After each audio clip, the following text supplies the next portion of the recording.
Shalom jemaat Tuhan. Minggu ini di Komsel kita akan berdiskusi tentang the fishers of men, penjala manusia. Ayat referensi yang kita akan pakai di dalam minggu ini dari Lukas pasal 5. Saya mau bacakan beberapa ayat. Lukas 5 ayat 10b sampai 11. Kata Yesus kepada Simon, "Jangan takut, mulai dari sekarang engkau akan menjala manusia." Dan sesudah mereka menghela perahu-perahunya ke darat, mereka pun meninggalkan segala sesuatu lalu mengikut Yesus. Ketika Yesus memanggil murid-muridnya, perintahnya sangat jelas. Ikutlah aku dan jadilah penjala manusia. Di Lukas pasal 5 ini, Yesus memanggil Petrus, Yohanes, dan Yakobus. Kalau melihat paralel dari pasal ini, ada di Matius 4, ada juga Andreas, saudaranya Petrus.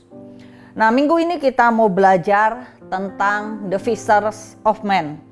Dari peristiwa Yesus memanggil murid-muridnya, kita tahu menjadi penjala manusia adalah satu hal yang melekat pada seorang pengikut Tuhan. Dengan kata lain, kalau kamu bilang kamu pengikut Tuhan, kamu tidak menjadi penjala manusia, kamu tidaklah ikut Tuhan. Karena ikut Tuhan dan menjadi penjala manusia adalah satu paket yang tidak dapat dipisahkan. Nah, pertanyaannya, apa tugas penjala manusia?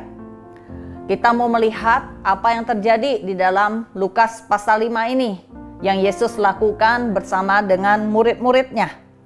Di dalam ayat 12-16, perikop ini berbicara tentang Yesus menyembuhkan seorang yang sakit kusta.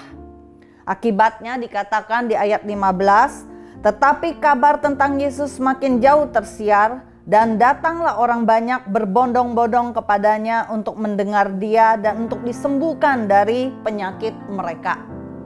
Dari sini kita bisa melihat Yesus dan murid-muridnya melakukan praktek kuasa daripada Roh Kudus, mengalirkan kuasa kesembuhan. Di dalam perikop berikutnya ayat 17-26 dikatakan orang lumpuh disembuhkan. Di Lukas 5 ayat 27-32 Lewi pemungut cukai mengikut Yesus. Dan di perikop terakhir bicara tentang hal berpuasa. Mencermati perikop-perikop yang ada di Lukas pasal 5 ini, kita jadi bisa ada gambaran penjala manusia itu ngapain aja. Dari perikop Yesus sembuhkan orang sakit dan orang lumpuh, kita tahu penjala manusia harus bergerak dengan the power of Jesus. Lakukan pelayanan, menyatakan kasih Tuhan dan kuasa Tuhan. Lakukan pelayanan orang percaya. Dari perikop Lewi pemungut cukai ikut Yesus, kita tahu penjala manusia harus memberitakan Injil supaya orang-orang lain pun menjadi pengikut Tuhan.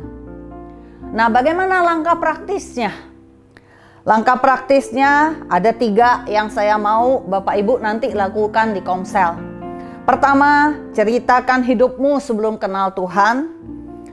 2, ceritakan momen perjumpaan kamu dengan Tuhan. Ketiga, perubahan hidup setelah kamu kenal Tuhan.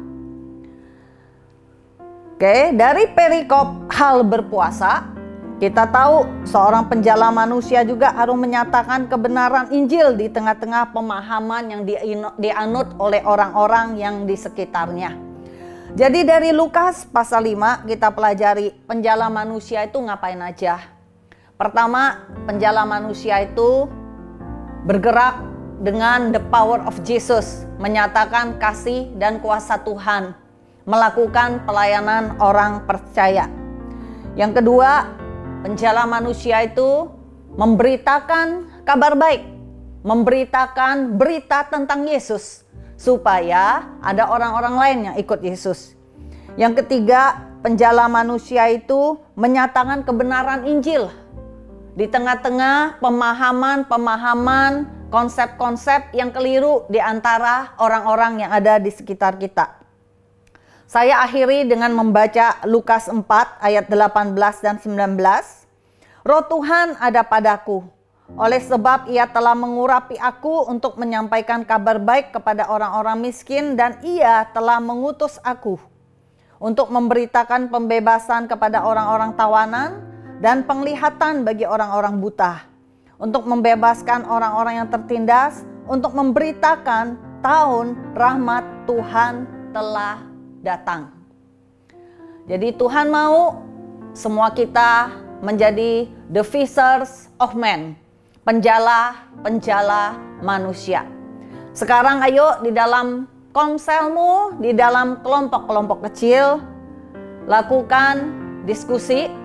Yang pertama, masing-masing ceritakan hidupmu sebelum engkau kenal Tuhan.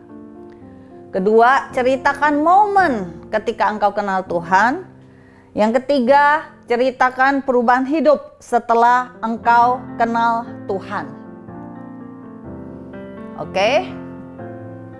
Setelah saudara bercerita masing-masing di dalam kelompok kecil, apa yang saudara ceritakan di poin tadi, poin 1 tadi yang saya minta, diskusikan kepada siapa teman, saudara, keluargamu yang belum kenal Yesus yang kamu mau ceritakan persis seperti poin 1 yang kau ceritakan kepada teman-teman komselmu tadi.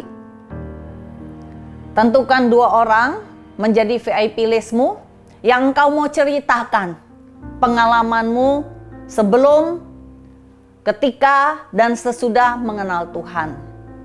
Oke, yang ketiga, berdoalah di dalam kelompok kecil ini untuk masing-masing VIP list yang engkau tentukan tadi. Kita berdoa, pribadi-pribadi ini mengalami perjumpaan dengan Tuhan, dan mereka pun bisa menjadi bagian the fishers of men. Selamat menikmati komsel. Ayo kita saling berbagi berkat. Tuhan memberkati.